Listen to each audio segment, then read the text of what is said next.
I just want to forget that the Spirit of the Lord lives inside of me and roll your shirt and tear your shirt and scratch your eye. The question is not if I have a personal story, is that which one should I tell? The closer the person is to you, the more hurt you feel. I'm your friend. Someone says something about me and you don't come to tell me. You should be scared to talk about my friend to me. If they're not scared, you're a bad friend. I'm sorry. Staying away also protects your heart from future hurts. And protects the person also from receiving the wrath of God. Sorry does not take away the fact that it still will take process for you. We all want to be like Jesus. Let's be in this scenario, Alexis. Yeah. If Jesus was to forgive you and deny you access,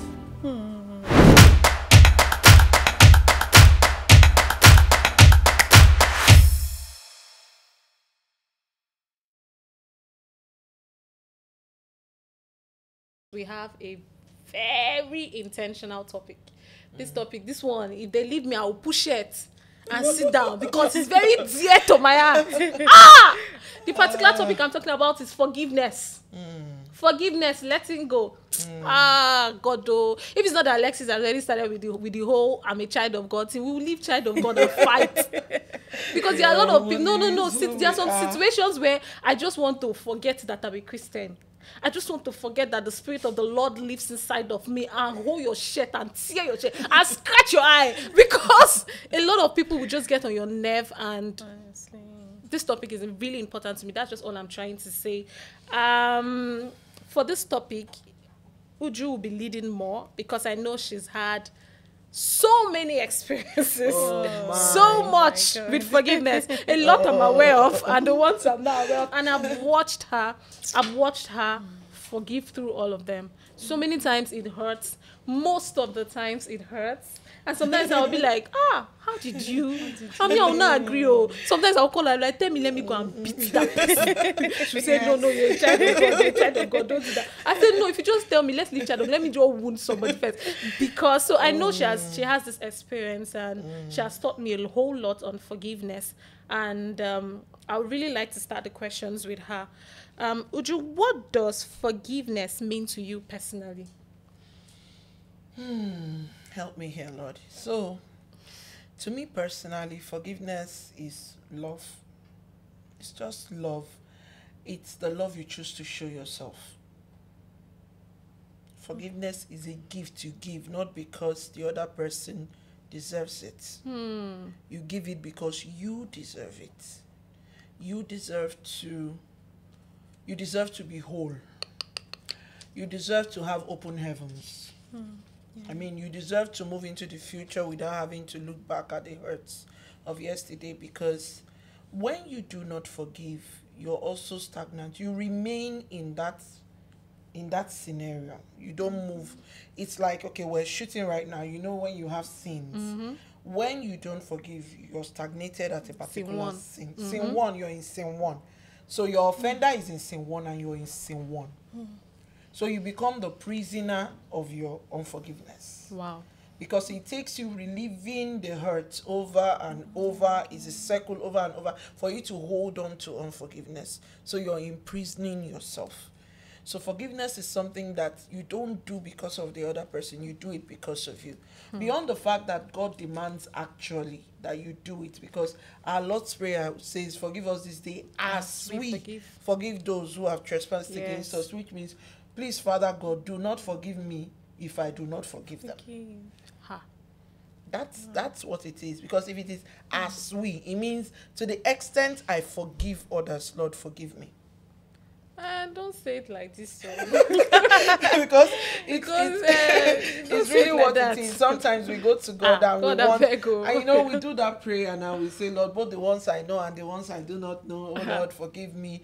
So God is looking at you nicely and saying, okay, so but the ones that you know, it is us. You forgive those who trespass against you. So it's not even, if you look at it from the spiritual angle, you cannot be in unforgiveness, and you can't have God and have unforgiveness. They do not dwell together. They don't do well together. You have to let go of one to hold on to the other. And unforgiveness is like you closing your fist. You know, you're holding somebody, you're closing your fist, and you're asking God for things, and he's saying, let go, open up, just let go. You have to let this person go to get for your hands to be open to collect from me, but it's you, with your fist closed, you're saying, Lord, give me this, give me that, and he's like, I want to give it to you, but your hands are not open. Wow. So that's how unforgiveness, whichever way we try to look at it, is. So I forgive you for me. Wow. I forgive you for God, and I forgive you for me. Myself. For myself. As a matter of fact, you don't even have to be remorseful for me to forgive you. Sure. Right from the act. When Jesus was on the cross, he said, forgive them, they don't know what they do. Nobody apologized to him. He was still hanging on the cross, yet he forgave. Now I am made in the image and the likeness of Jesus, and I'm still being perfected. So I'm not Jesus yet. That's what I'm saying. So sometimes I struggle with forgiveness too. But forgiveness is a conscious act of your will. It's something you have to do even when you don't feel it. Yes. You don't have to feel forgiveness to actually forgive. You say it with your mouth. You forgive, Lord, I forgive. You say it with your mind, I actually forgive this person, and I let this person go. There's so much God has in store for you to hold somebody down. When you're holding someone down in unforgiveness, you're down too.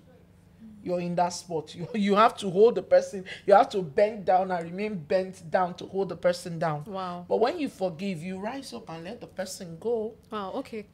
So just for context, there, have you ever had a personal story, or do you have a personal story you want to share of how it happened and how you were able to forgive and move on? The question is not if I have a personal story, is that which one should I tell? I know, honestly. I know the flex. I just pick the one you're willing to share. Which one in particular do I tell? Start with a recent one. It's even much more debilitating when it is people you love. I mean, people you have poured yourself into, people you have gone above and beyond for, and then they turn back and hurt you in ways that you can't even imagine. For one, I consider myself a simpleton in such a way that I consider myself a believer. I had a conversation with my son this morning, and his sister. So his sister was saying something, and then he was standing behind his sister and he was mouthing to me, she's lying. Behind her, she's lying. And when his sister walked out of the room, I called him. I said, I'm a believer. And he says, I don't get. I said, I choose to believe people. When they say it, I believe it. If they are lying, even when you know it's wrong, if they are lying, it's between them and God. Exactly. Okay, so I'm a believer. I believe a lot in people. So sometimes it makes me give them a very long rope. So I give people a very long rope. I wouldn't say I don't see red flags. I see red flags in people, but because I choose to ignore, or I choose to cut them some slack, give them some grace, because I know that everybody's still being made. Everybody's on a journey. Okay, so some people are ahead of others, but there are people who are not just quite where you are. So when you're dealing with them, you need to extend a lot of grace to them and say, okay, you did this. Even though I can see that you have the tendency to do this, let me not dwell on it. Let me work on it somewhat as we journey. But some people will never quite make that turn. Or some people end up hurting you so badly before they achieve that growth that you're trusting God for them to achieve. So yes, I've had a personal experience where so many personal experiences where I pour into people, and I pour with all my heart, wanting the best for them. I'm not perfect, but I do know I'm a lover by nature. Yes. So I pour into people, wanting the best, bending over and backwards, But the mistake I made, and I need to point it out, was when we talked about boundaries. I learned boundaries the hard way. Okay. So because when I love, I operate a very open door, a very open heart. I believe that, everybody, let's just be good, Mommy, let's just be jolly. Mama for generation, community mama. And then it gives people access into certain areas in my life where they shouldn't have been. They shouldn't have been there. And so when they want to hurt you, they use what they have gleaned from that proximity with you to hurt you. People take away your humanity. By doing that, they don't admit that you're human and you're also on a journey. You're not perfect. You have areas that you're still working on. So they come in and see your vulnerability and they weaponize your vulnerability. Sure. And sometimes they exaggerate it. and then add their salt and their pepper. And the painful one, they spread it to gullible people who, who don't really know you. They're not that close to you, but they would believe that person because that person has proximity and access to you. And another one is they also there's this word I'm trying to use now. They want to tell you how to react when you get to hear what they've said about you or the things they do about you. They want you to react in a kind of way. They don't expect you. That's what I meant when I said they take away your humanity. They take away your ability. They don't want you to react. I mean, you're supposed to be the bigger, so you shouldn't be reacting to things like Thank this. God I'm this person. And I mean, you should just overlook it and let's just go on business as usual. So I've had situations where people who came close to me, who I love, end up telling stories about me that were not even true. Even cooking up actual lies. Like, I have never had those conversations with them. The kind of lie you hear, like, and is it me that did this one? At the point I was so worried, I started asking God. I started asking questions like, I think some familiar spirits might be wearing my face and talking to me because I've never really had this conversation with you. Was I there when I did it? Was I there when I did it? The people tell, and they tell it to your face. Yes, so. That's how brazen people have become. They tell it to your face and you're telling them, you said this. Okay, I had a situation where somebody went to tell somebody else something about me. And then when we called, we tried to have a round table to have a conversation.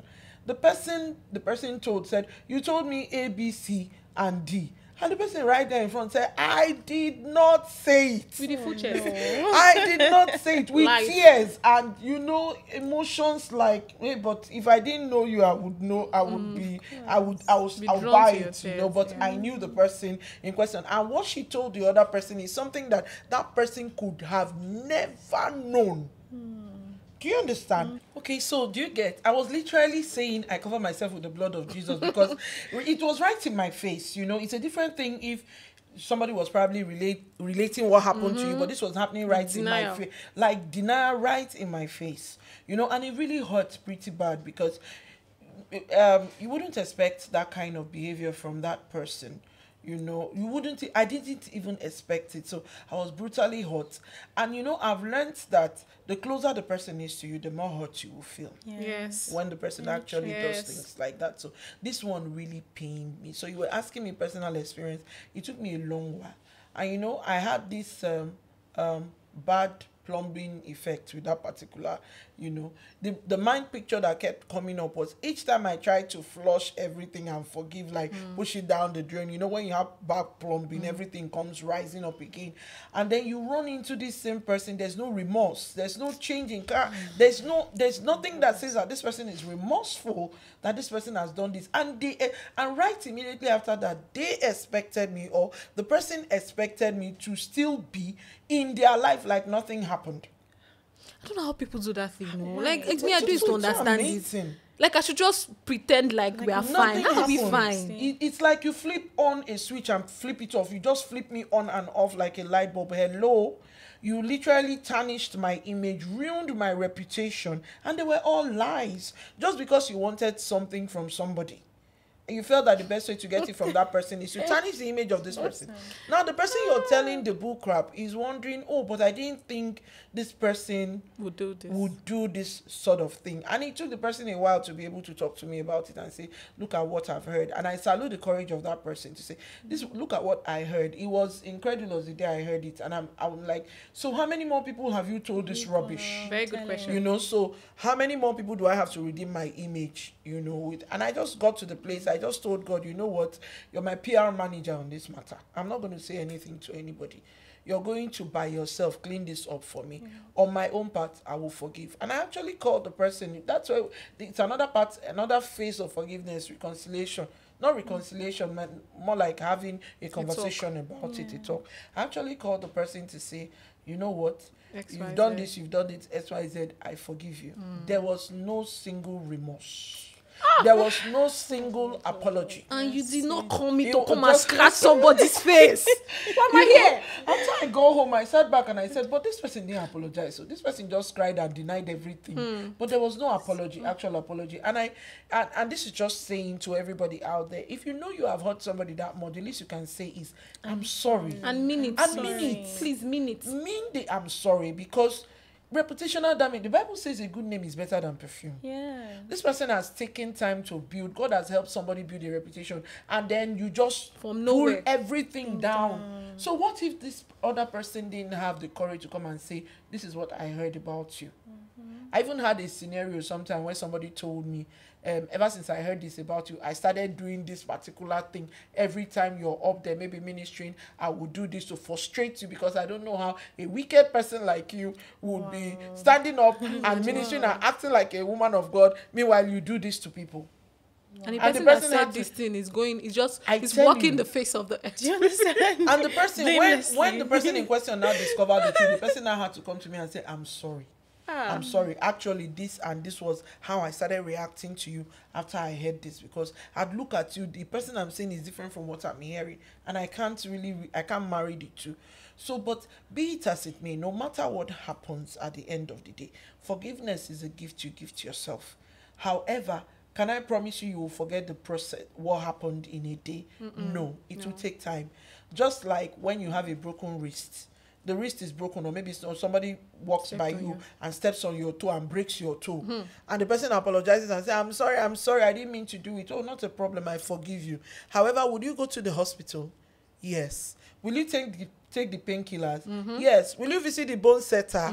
Yes. Will it heal immediately? No. You might have to learn to use that toe again, or use that leg again to work. And that's where trust comes in. You would learn to trust people again, but it will take time for you to heal. So cut yourself some slack.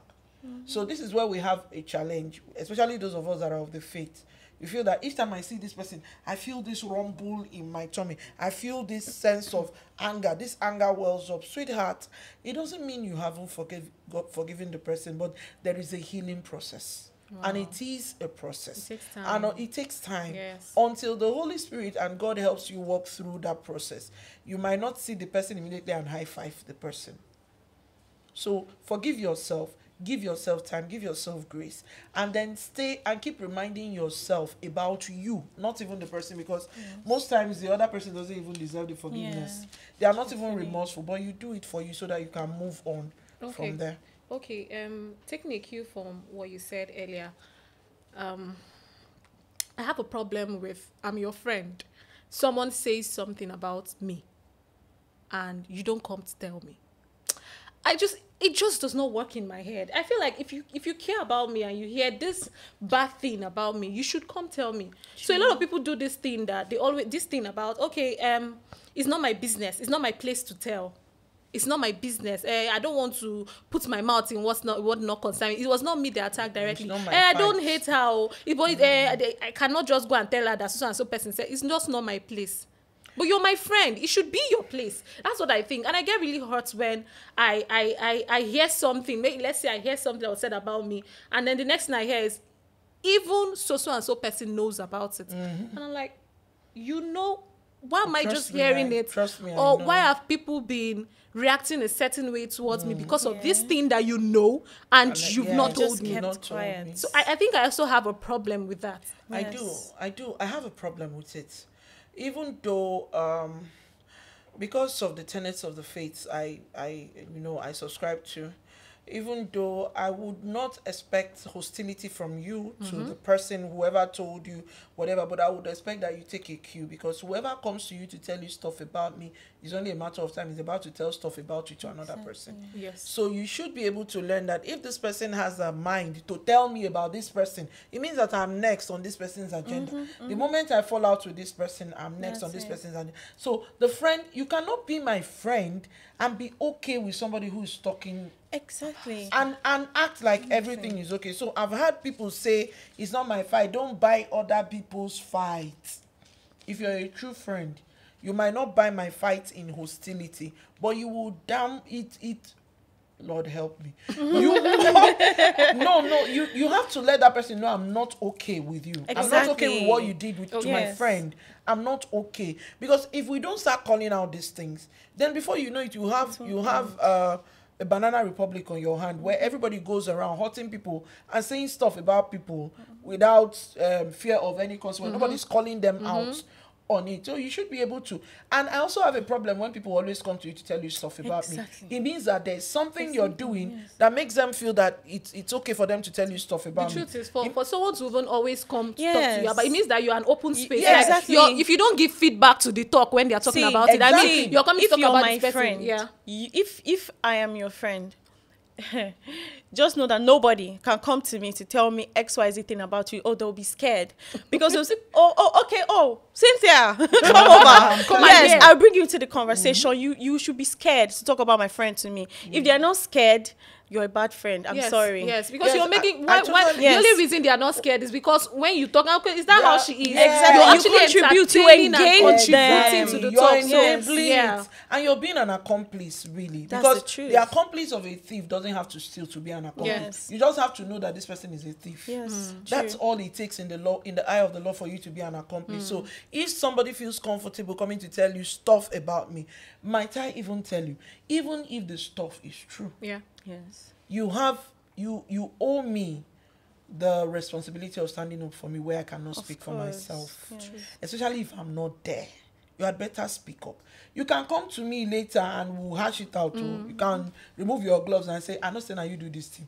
And why you do this guy. That's for us. Because you have that access and that responsibility. Because you are my friend. Exactly. So you can. I think we're going to have another episode for friendship, because that's a very serious topic. A lot of people think they are friends when they are not your friend. A lot of people just claim that name. Oh, I be Cynthia friend. I be Cynthia friend, but they don't really know the values. They don't act in that capacity. Yes, they don't act in the capacity of it. So I think we're going to just have like an episode for that, friendship on its own. So before we continue, I would like Alexis to give us just talk about this. So, can you forgive without reconciling? Oh, yes. Absolutely. Oh, yes. Absolutely. I think the magnitude of the hurt, like, you need to tell yourself the truth. Like we've been saying, you are not a Messiah, right? Jesus Christ is Jesus Christ. There can't be a second one, right? So for yourself, for your sanity, for your mental health, sometimes that thing God just made it happen so that you can disassociate yourself from that energy. True. And maybe you're going to a next level in life and you do not need that energy. You don't need everybody. So I think sometimes reconciliation is not necessary. Forgiveness is necessary. Yes. Forgiveness is important, but reconciliation very unnecessary. Just let it be. And the truth is, when we're telling ourselves the truth, when someone does something to you that hurts you so bad, when someone who used to be very close to you or someone close to you hurts you so bad, it's very difficult for that relationship to remain the same. True. And if you're trying to go back to that point where you were before that happens, you're deceiving yourself. So sometimes staying away also protects your heart from future hurts. Yeah. So it definitely. And protects the person too. And protects the person also. Exactly. It's actually protects the person from receiving the wrath of God, because you can't. Rod, did you just say Rod? Because they cannot hurt you about I'm the apple of God's eye. What do you mean? They cannot just go about hurting you for exactly. It's okay. Yes. So for me, I feel that some people are slow learners. Actually, they're very slow learners. So they hurt you. You show them grace, you forgive, you get over it, and then a little while down the road, they hurt you all over again because they didn't learn from the first. Yes. You know, so one of the processes that must go on when you're talking about forgiveness is that there has to be healing, there has to be learning. You need to sit down and say, what have I learned from this experience? Exactly. What did I do right? What did I do wrong? What should I stop doing? Do you understand? So that you can protect yourself and also protect the person. For instance, if the person is a slow learner, and you give the person that access again, you're not doing doing the person any good. I've had situations where I've seen red flags, I've forgiven certain things, and I gave the person, I left it, okay, God, to err is human, to forgive is divine, which is true. But when the person came back again, the hurt this time. Before you continue, to err is too bad. To forgive is not divine. To forgive that blow. Don't be divine. Which one is to forgive is divine? But no, let's move on. To forgive is divine. And so when this person came back with the second part of the hurt, it was a technical knockout for me. It was like 10 times infinitely more the first hurt, you know. And it took me 3 days of I was at a spot, not bathing, not eating. I was staring. I just took a spot in my house and was staring. You know, at some point, you know, my husband had to say, hey, you are now having a full funeral service for this person. You know, so it took me 3 days. I sat at a spot and cried. I would remember, because I have a very long journey with this person, long history with this person. I'd remember, I'd cry. But, you know, I got up from that place and knew that even though I had forgiven, I have forgotten this person. It can never be the same again. So even if the person was to come around, hey, we're good, but we're not no, deep. I forgive you, but no access. Exactly. Do you understand it? So unforgiveness is something I cannot even afford to harbor, because unforgiveness has a 360-degree effect on your health. And I'm talking your emotional health, your mental health, your physical health. As a matter of fact, you're actually taking the questions right from my mouth. That was supposed to be my next question. So please go ahead. I was going to ask you how unforgiveness affects your health, mental health, physical health, and all. So the first thing is that unforgiveness will put stress on you. You're looking old. It will put stress on you. Unforgiveness will make you bitter. In fact, it will increase your bile production in your liver. You produce more bile in your liver just because. Are this medically? Yes, medically proven. Are you for real? Yes, I'm for real. I am for real. I actually did a research about it before coming here.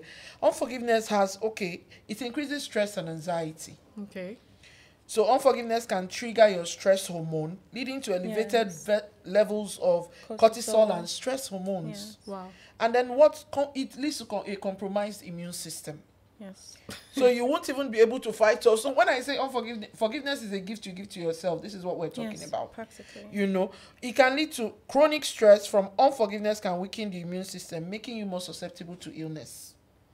It causes physical tension and so, you know, she was talking about massage. And some people have never had, if you touch them, you will see knots of pressure and stress. It comes from a lot of these things. Unforgiveness can cause that. Unforgiveness can block your lymph nodes, and your body will not be able to detoxify, get toxins out of your system.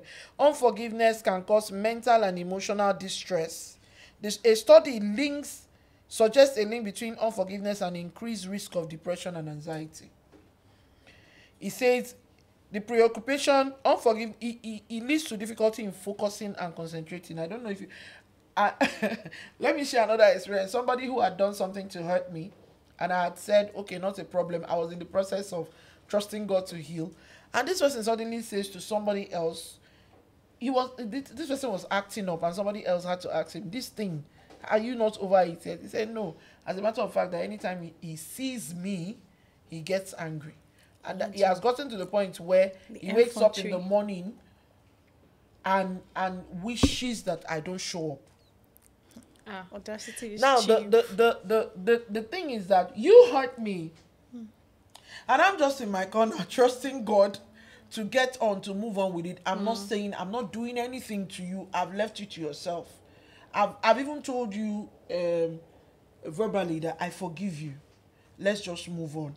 But you're still in that corner projecting such thoughts to me. When you say you wish that you wake up and you wish you don't see me or I don't show up, I mean, that's witchcraft. Yes. That's wizardry. That's witchcraft. That's negative projections towards my person. So this is what unforgiveness can cause. Because you hurt me and you expected me to react in a particular way, to wave it aside and move on as if nothing happened. And I'm not waving it. I'm keeping you at an arm's length to say, see, hey, this leg that you broke, I've not healed. Don't pass here again. Stay there first so that my leg can heal. Then we can talk about you passing. And then you're sitting there because I'm not letting you stomp on my feet again. You're saying that you wish that you wake up, each time I enter into a space where you are, you suddenly feel angry and you suddenly start. So at that point, it's now a demonic manifestation. Witches and because wizards have yes, your they head. can, demons can actually fester on Yes, On yes. a those heart that has unforgiving unforgiveness. Yes, True. is a very comfortable habitation for demonic influences and demonic oppression. So at that point, I knew I had to call the person to sit down and say, for your sake and my sake, because I don't want you to go to hell. Because if you die tonight with the way you're feeling, it's a one-way ticket to hell. And I don't want it to be that it's on my account that you go to hell. Please, whatever it is that is making you, I forgive you. Please, can you forgive me? So that we can both make heaven. Okay, You know, and, exactly. and that's it, really. Okay, so I'm going to ask Alexis this question. Why do you think it's so hard for people to forgive, even when they want to? Because hurting is real, right? Emotions are real, and we're human beings. In as much as we say we are children of God, child, then God, child first. Child is a human being. There are emotions. Emotions are real. How you feel is real. How you feel about the person, maybe your relationship with the person is real, and you probably didn't expect that action or reaction from that person. Yeah. So all of those things coupled together may make it difficult for someone to forgive easily when the person has been hurt. Yeah, so that's basically it. When you do hurt people, just give them time. They need time to get over it, really. Exactly. Yes. Exactly. And just allow them take their time. Forgiveness, it's a process, honestly. So sometimes I used to say jokingly, when they say forgive and forget, the truth is you cannot forget. You don't have short-term memory loss. So you forget about the person. And then exactly. So you forgive and then you forget about the person until you've come to the point where you have let it go, you've forgiven, and you can now be in the same space with the person. I think it's about dulling of the pain. The pain will never really go away completely. You understand? And it doesn't mean you haven't forgiven. True. It's just like when you have a scar. There are certain scars that heal, or they look like they are healed on the surface, but each time you mount pressure on that scar, It still you hurts. feel the hurt on the Yes. inside. So it really never really goes away completely, but it can be dulled. And the truth, it can dull over time. The pain can dull over time. And the truth is that the person has a lot of role to play in dulling that pain. It's like when you cause somebody bodily harm, and then you bring a first aid box, apply the ointment, apply the plaster, and actually apologize to the person. The person heals faster, or at least feels good. Doesn't so because you see, forgiveness is you letting go of the negative emotion, the negative feelings you have about something that somebody has done to you. Do you understand? It's not letting go of it's not forgetting. You don't forget, because if you forget, you will not keep the lesson. True. You have to remember to keep the lesson, to say, okay, this is a lesson I learned from this experience. It is with those lessons, when you apply it, you become a better person. Okay. You take away the opportunity for that person to repeat that hurt again. Okay. So, but it can fade So over time. I have a problem with letting someone who has hurt me in certain magnitudes back into my life, back into my space, or back into the point where they have access to come and nurture the injury. No, I don't feel safe You around can be nurtured people. from a distance. Very long It's not distance. a physical injury. Right. You know. Okay, let me paint a scenario. If somebody hurts you and you've had a conversation and you said it's okay, and then you run into the person the next time, the person is giving you a cold shoulder and cold attitude. Oh, it's then that you say, hey, God. Do you understand? Maybe you run into the person passes you, doesn't say a word to you, and just passes you with this cold. No, the thing about that one now, it actually means that the person was not even Was sorry not- in the do first you place. understand? Yes, The person just wanted to say, okay, yes, I bet let's just peace, let peace truthfully, reign. yes. But you know, Let me it's just say different sorry. when somebody has hurt you and then you see the person, but the person's attitude shows that I recognize the fact that I've remorseful. hurt you. I'm remorseful. I'm sorry. You know, and I'm going to give you as much time as you need to, I'm not going to pressure you into bringing back our relationship the way it used to be, because that can also be a pressure. Some people will expect, okay, but I've said sorry now. I wish sorry was a one-stop solution to everything. Like I said, sorry does not take away the fact that it still will take process for me to heal. So what I feel is, from a distance, the person can be nice. From a distance, the person can be warm. towards you, I realize that I've done something. Let me go the extra mile. If I see you from a distance, I've watched you and I say, Alexis, I'm really sorry about the other time. I'm sorry. Or we're maybe in a car or a bus and I need to get you a seat, or maybe you don't have a seat and I make an extra effort to get you a seat, and Alexis, I have a seat for you. No, you might not subscribe to it readily, but you can see that this person is making an effort to make things better. Honestly, we must have to, I understand how you feel, but we must have to recognize that this person is making an effort. I will cringe. Why are you being too nice to me? It's scary. After all you've done. You understand? I'm being very honest. This is just how I am. I will cringe. Why are you talking? Don't greet me too much. Like, don't say good morning. Don't give me seats. Is there pin under? I will cringe. I'm being honest. Just like Cynthia said a while ago when what's her name was asking her to take her tea, and she said, why are you asking to take my tea? Did you poison it? You know, the truth is this is, and whether we like it or yes, there was somebody that opened my eye to this recently and said, we all want to be children of God, right? We all want to be like Jesus. Let's paint this scenario, Alexis. Yeah. If Jesus was to forgive you and deny you access, that's not good. So I need us to have. That's why he's the father. No, we are the children. And we are the children. No, but we're all aiming to be like him. Imagine we always act like imagine kids. you sinning against God and going to him to say, Lord, I'm sorry, I did this. Oh, Lord, I'm sorry, I did that hookup again. I'm very sorry. Oh, please forgive me. And he says, okay, it's okay, but you have to stay far away from me. That's sad. So, you know, it's, if you bring it back to the tenets of our faith, really, because we must all have to admit that there's a life after now. True. Okay. And there's a God that we have to face. Yes. And God has, just like we said, boundaries and expectations in relationship. God has expectations of us. True. God expects that we grow to the fullness of the stature of Jesus, who, even though he was hanging on the cross and looking at the people that crucified him, he was able to say, Father, forgive them. They don't even know what they are doing. Yes. That's where God wants us to end up. Do you understand?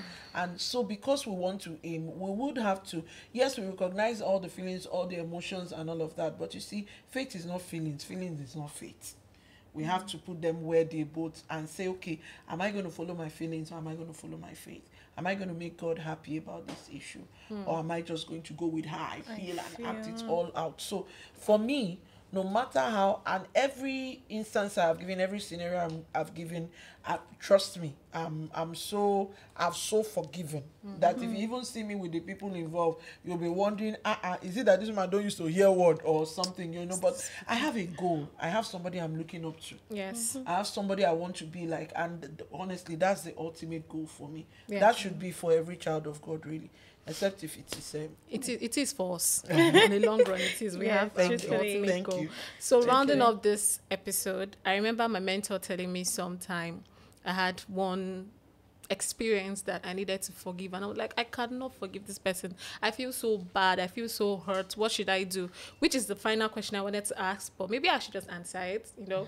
So the final question will be, what's the advice you can give to people who find it so difficult to forgive?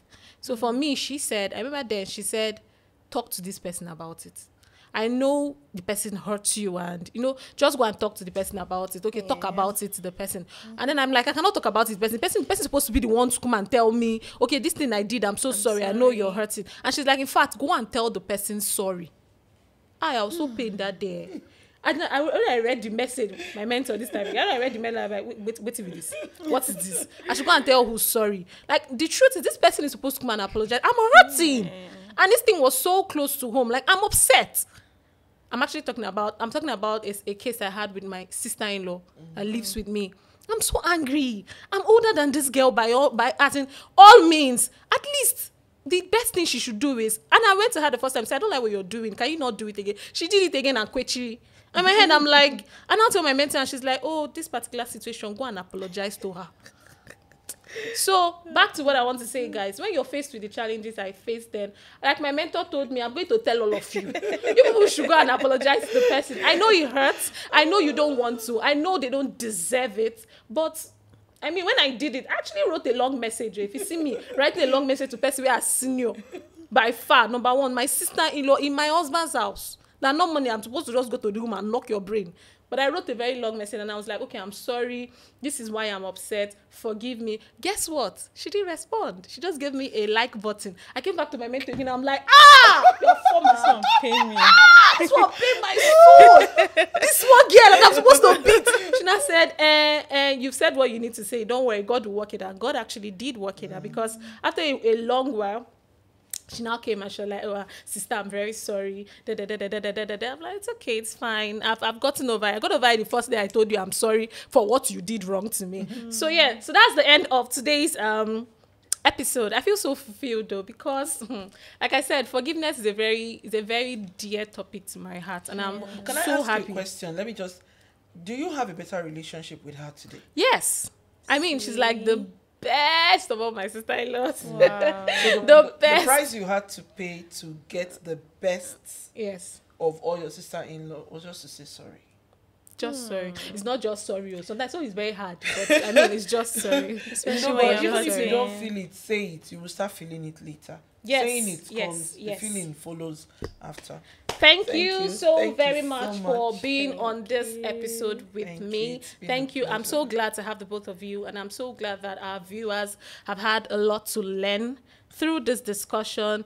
Please like us, subscribe, follow the channel. This is a community we are building and we need you to build it with us. So please like this episode, share it with your friends, share the word to go around. Cynthia, Life with Cynthia is in your neighborhood and we need you guys. Thank you so much for being with us. See you on our next episode. Bye. Bye. Bye.